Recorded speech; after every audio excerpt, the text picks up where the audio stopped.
അപ്പോൾ ഓരോ കാലഘട്ടത്തിലും പൊതുവായുള്ള അഭിനയ ശൈലി മാറി വരുമെന്ന് കേട്ടിട്ടുണ്ട്. സംഗതി ശരിയുമാണ്. പണ്ട് ശാരദയും ഷീലയും അഭിനയിച്ചതുപോലെയല്ല പിന്നീട് ശോഭനയും ഉർവശിയും അഭിനയിച്ചത്. അതിൽ നിന്നും വ്യത്യസ്തമായിരുന്നു മീര ജാസ്മിന്റെയും കാവ്യ മാധവന്റെയും അഭിനയം. പക്ഷേ ഇങ്ങനെയൊക്കെ ആണെങ്കിലും നമ്മൾ കണ്ട 99% സിനിമകളിലും അതിപ്പോൾ നടിയായിക്കോട്ടെ നടനായിക്കോട്ടെ അവർ അഭിനയിക്കുക തന്നെയാണെന്ന് നമുക്ക് തോന്നും. എന്നാൽ അങ്ങനെ എനിക്ക് തോന്നാത്ത ഒരു നായികയുടെ ഒരു ചിത്രത്തിലെ പെർഫോമൻസിനെ കുറിച്ചാണ് ഈ വീഡിയോ. നമ്മൾ ഈ വലിയ വലിയ ആക്ടേഴ്സ് ഒക്കെ സ്ക്രീനിൽ ബിഹേവ് ചെയ്യണം എന്നൊക്കെ പറയുന്നത് കേൾക്കാറില്ലേ? അത് അതേപടി ചെയ്തൊരു ആക്ട്രസ്. അപ്പോൾ ഈ സിനിമ റിലീസ് ടൈമിൽ ഞാൻ ആദ്യമായി കാണുമ്പോൾ എനിക്ക് 23 വയസ്സ്, കോളേജിൽ നിന്ന് എക്സിറ്റ് ആവാൻ പോകുന്ന സമയം. അപ്പോൾ അന്ന് എനിക്ക് ഇവരുടെ പെർഫോമൻസ് കണ്ടപ്പോൾ എന്താണോ തോന്നിയിരുന്നത് അതാണ് ഇവിടെ പറയാൻ പോകുന്നത്. സ്ക്രീനിൽ ആ കഥാപാത്രത്തെ കണ്ടുകൊണ്ടിരുന്നപ്പോൾ സത്യം പറഞ്ഞാൽ അതൊരു വണ്ടർ ഫീലിംഗ് ആയിരുന്നു. മുൻപെങ്ങും ഒരു സിനിമയിലും ഞാൻ കണ്ടിട്ടില്ലാത്ത ടൈപ്പ് ഒരു പെർഫോമൻസ് എന്ന് വെച്ചാൽ അവിടെ ഇവരങ്ങ് ജീവിക്കുകയാണ്. ഒരു സിനിമയ്ക്കുള്ളിൽ വരുന്ന മുന്നിൽ ക്യാമറ വെച്ച് അഭിനയിച്ച് കാണിക്കുന്ന ഒരു നടിയെ പോലെയല്ല, മറിച്ച് നമുക്ക് പരിചയമുള്ള ഒരു പെൺകുട്ടിയെ പോലെ. അപ്പൊ ഞാൻ എന്തിനാ കുറച്ചു മുൻപ് കോളേജിന്റെ കാര്യം പറഞ്ഞതെന്ന് ചോദിച്ചാൽ, കോളേജ് പഠിക്കുന്ന സമയത്ത് നമ്മൾ നടന്നുകൊണ്ടിരിക്കുന്ന പ്രണയങ്ങൾ, മുട്ടിടാൻ പോകുന്ന പ്രണയങ്ങൾ, ആടി ഉലഞ്ഞു പോയ പ്രണയങ്ങൾ,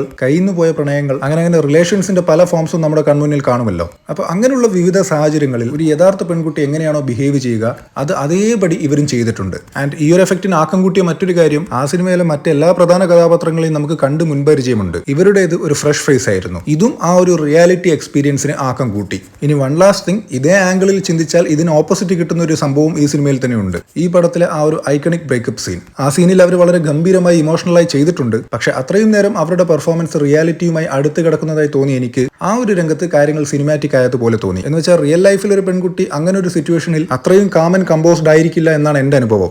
ഞാൻ കണ്ടിട്ടുള്ളത്. മറിച്ച് കുറച്ചധികം കരച്ചിലും ദേഷ്യവും ഒക്കെയുള്ള ഒരു റിയാക്ഷൻ ആയിരിക്കും ഗേൾസിന്റെ കയ്യിൽ നിന്ന് ആ ഒരു സമയത്ത് ഉണ്ടാവുക എന്നാണ് ഞാൻ വിശ്വസിക്കുന്നത്. പക്ഷേ പടത്തിൽ അവർ വളരെ കാം ആൻഡ് കമ്പോസ്ഡ് ആയാണ് ആ സീനിൽ വന്നു പോകുന്നത്. എനിവേസ്, ഈ പടത്തിൽ അഭിനയത്തിന് ഇവർക്ക് സ്റ്റേറ്റ് അവാർഡ് കിട്ടിയപ്പോൾ എനിക്കൊന്ന് ഭയങ്കര സന്തോഷം തോന്നിയിരുന്നു.